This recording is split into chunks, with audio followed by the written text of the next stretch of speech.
నువ్వు మారడానికి, అలాగే నిన్ను మార్చడానికి ఏ భగవంతుడు రానవసరం లేదు. ఒకటి మాత్రం నిజం, కాలం పరీక్షిస్తుంది.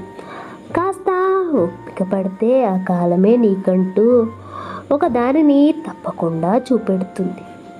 అర్థమైందనుకుంటా. బాగా గుర్తుపెట్టుకోండి, మీరు కార్చే ప్రతి కన్నీటి చుక్కకి, ప్రతిదానికి కూడా ఒక సమయం, అలాగే సమాధానం తప్పకుండా వస్తుంది. గుర్తించుకోండి. నీ కష్టాలు అలాగే నీ బాధలు నీ లక్ష్యానికి ఏమాత్రం అవసరం లేదు. దానికి కావాల్సింది కేవలం నీ శ్రమ అలాగే నీ సమయం మాత్రమే.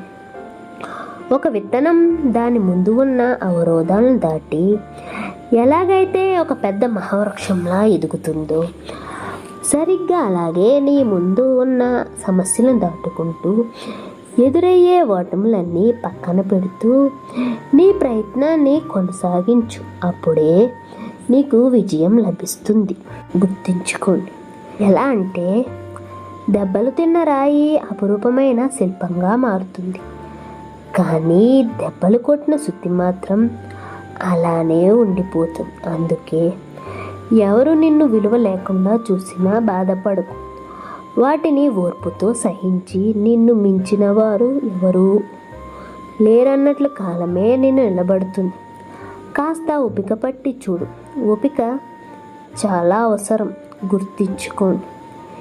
ఇప్పుడు మీరు చెమటను చిందించేలా కష్టపడకపోతే మాత్రం వయసు, బాధ్యతలు పెరిగే కొద్దీ ఆ చెమట స్థానంలో రక్తాన్ని చిందించాల్సిన పరిస్థితి తప్పకుండా వస్తుంది. అర్థమైందనుకుంటా.